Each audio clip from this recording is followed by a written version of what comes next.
ಏನಮ್ಮ ನಾನು ಭಾರತ ಸರ್ಕಾರದಿಂದ ಜನಗಣತಿ ಮಾಡಕ್ ಬಂದೀನಿ. ಹಾ ಮಾಡ. ಹೇಳಮ್ಮ ನಿಮ್ಮ ಮನೆಗೆ ಯಾರ್ಯಾರು ಅದೀರಿ? ನಾವು ಬಾಳ ಮಂದಿ ಅದೀವಿ. ತಂದೆ ತಾಯಿ ಅದಾರ? ಇಲ್ಲ. ಅವ್ರು ತೀರ್ಕೊಂಡು ಎಷ್ಟು ವರ್ಷ ಆತ? ಮಾರ್ಕೆಟಿಗೆ ಹೋಗ್ಯಾರ, ಮನೆಗಿಲ್ಲ. ಸಾರಿ ತಾತ ಅದಾರ? ಇಲ್ಲ. ಮಾರ್ಕೆಟಿಗೆ ಹೋಗ್ಯಾರ? ಇಲ್ಲ, ಅವ್ರು ತೀರ್ಕೊಂಡಾರ. ಓ ಚಿಕ್ಕಪ್ಪ ಅದಾರ? ಇಲ್ಲ. ತೀರ್ಕೊಂಡಾರ? ಏನಿನ ಅವ್ರ ಅಂಗಡಿಗೆ ಹೋಗ್ಯಾರ, ಮನೆಗಿಲ್ಲ ಅಷ್ಟ. ಹೌದಾ? ಅಜ್ಜಿ ಅದಾರ? ಇಲ್ಲ. ಅವ್ರ ಅಂಗಡಿಗೆ ಹೋಗ್ಯಾರ? ಇಲ್ಲ, ಅವ್ರು ತೀರ್ಕೊಂಡಾರ. ನಿನಗೇನಾರ ತಮ್ಮ ಅದಾನ? ಇಲ್ಲ. ಅಂಗಡಿಗೆ ಹೋಗ್ಯಾನ? ಇಲ್ಲ. ತೀರ್ಕೊಂಡಾನ?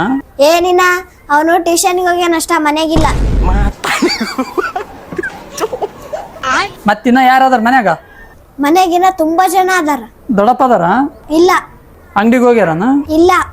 ಗುಡಿಗೆ ಹೋಗ್ಯಾರನ? ಇಲ್ಲ. ಮಾರ್ಕೆಟಿಗೆ ಹೋಗ್ಯಾರ? ಇಲ್ಲ. ತೀರ್ಕೊಂಡಾರನ? ನನಗೆ ದೊಡ್ಡಪ್ಪನೇ ಇಲ್ಲ, ನಮ್ಮಪ್ಪನೇ ಎಲ್ಲಾರ್ಕಿಂತ ದೊಡ್ಡತ. ಈ ಜನಗಣತಿ ಸವಾಸನ ಬೇಡ.